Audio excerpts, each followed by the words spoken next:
Just a few things to add relative to this Lenten fast for 2025.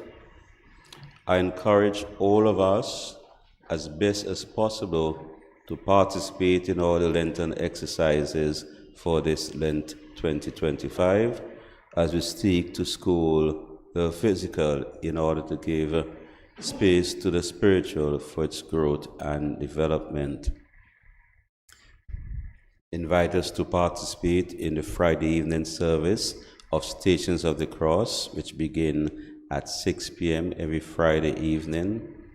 Invite us to make that spiritual pilgrimage with Jesus from Pilate Judgment Hall to Via da Dolorosa all the way up to the hill of Calvary, where he was crucified, as we make the 14 stations, meditating on various acts and actions in that journey. Hope that those who can come out will come and participate in the journey. And those who may not be able to make the full journey, you can actually still come and sit in the church, since the entire station is carried, the sound is carried, so you can be in the church and still make the journey spiritually, participating fully in the Stations of the Cross. That's every Friday evenings at 6 p.m., open to all and sundry. And then the Sunday evenings at 6 p.m., the evening prayer and devotion before the Blessed Sacrament. Again, it is an opportunity for us to utilize quiet time to assist in our growth and development spiritually. Part of the service will be the office of evening prayer, followed by quiet time before the Blessed Sacrament exposed in the monstrance, and then we shall have the blessing given using the monstrance and closing the day. Again, I invite everyone to participate. On Wednesday evenings at 7 p.m., every Wednesday starting next week Wednesday, right up to the Wednesday before Holy Week at 7 p.m., we'll have an archdeaconry teaching as part of the Lenten exercise. The topic would be Praxis, the Book of Common Prayer, CPWI. In those teachings, we will take time to look again at the several practices within the Book of Common Prayer that we participate in. We look at also even things like manual acts and seek to get a renewed understanding of the intention of all of these actions. The whole idea of informing us, educating us, so that we can be fully cognizant of why we do things, when, where, and how, as a means of enhancing our spiritual growth and development. The link for this will be sent out before Wednesday, and we encourage you, please, to at least attend the first session, because if you want to attend the other sessions, attending the first session will be crucial to assist in your understanding of the other sessions to follow.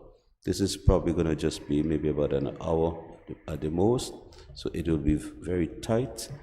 Most of the time will be spent answering questions that you may have relative to the teaching.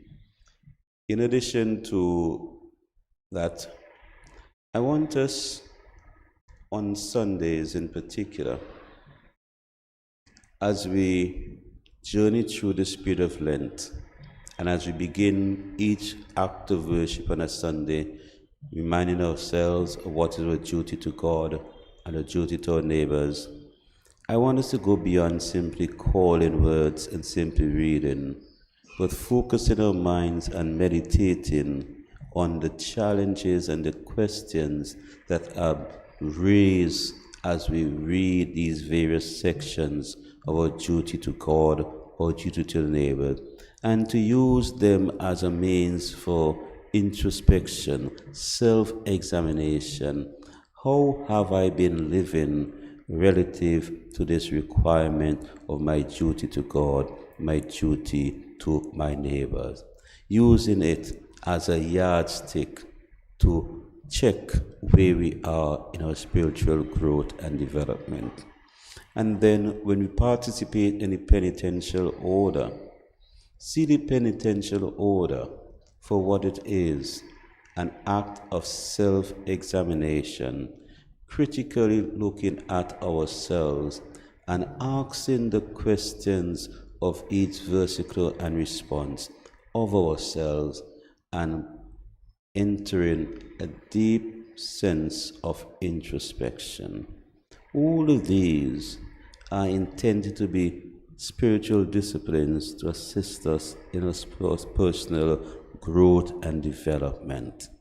And then, for the season of Lent, I'm inviting us to pilgrimage to and from the altar rail to receive the sacrament of Holy Communion.